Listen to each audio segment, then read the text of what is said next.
kabarnya? Bertemu lagi di Habatus Hidupku Bagi Kristus. Hai adik-adik, apa kabar? Hari ini kita akan belajar dari Yohanes 6 ayat 60 sampai yang ke-66. Yang sudah bisa membaca, dibuka bukunya dan kita akan membacanya bersama-sama. Sebelum itu, mari kita berdoa. Tuhan Yesus, kami ucap syukur karena Engkau sangat baik. Berkati kami supaya kami mengerti, memahami dan melakukannya dalam hidup kami.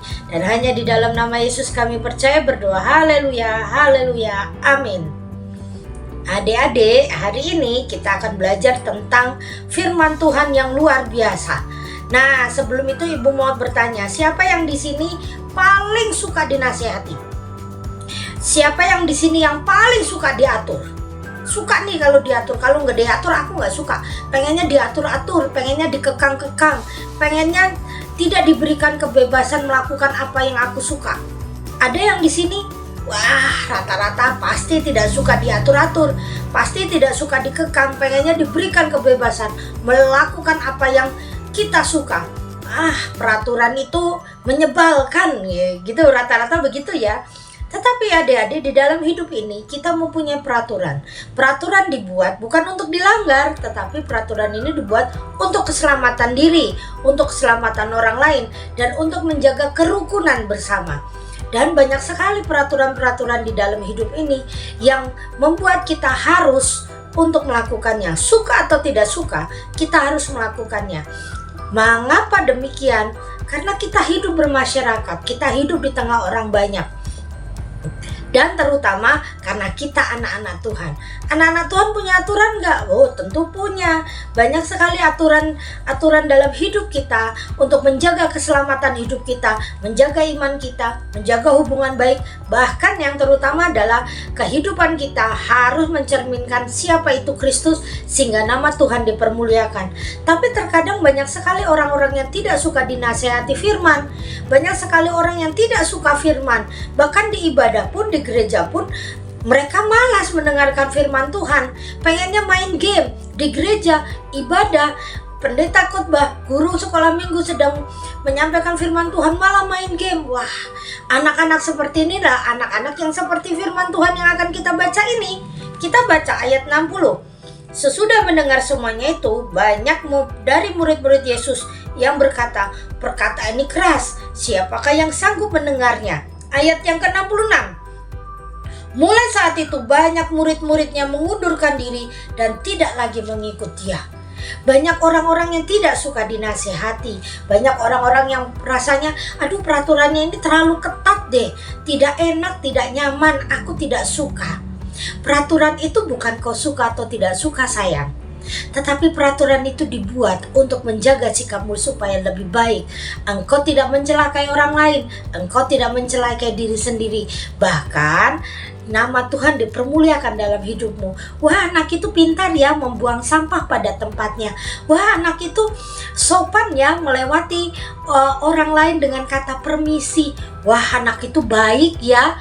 Waktu dia melakukan kesalahan, tetapi dia meminta maaf dengan tulus. Wah, orang itu baik ya. Anak itu ramah, menyapa orang lain.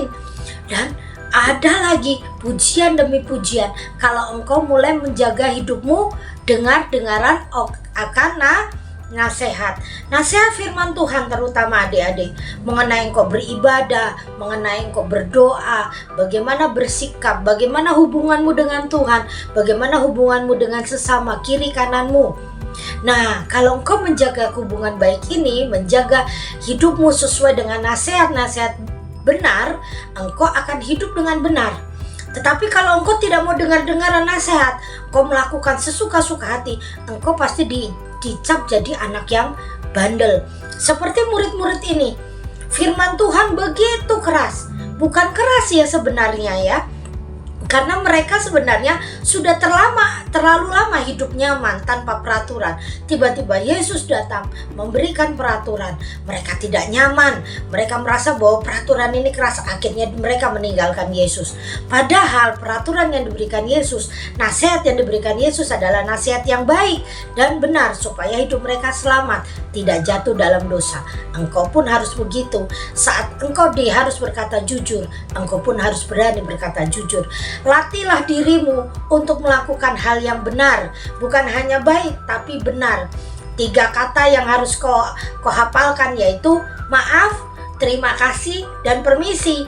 Dan 3-tiganya ini harus kau lakukan dalam hidupmu. Tapi bagaimana dengan iman Kristen? Engkau harus rajin membaca firman Tuhan, kau harus berdoa, dan kau harus tidak meninggalkan pertemuan ibadah. Dan saat kau di gereja, tidak boleh ya malah main handphone, main game, atau bisik-bisik sama teman-temannya sehingga kau mengganggu ibadah. Tetapi bagaimana caranya engkau tetap tenang di rumah Tuhan?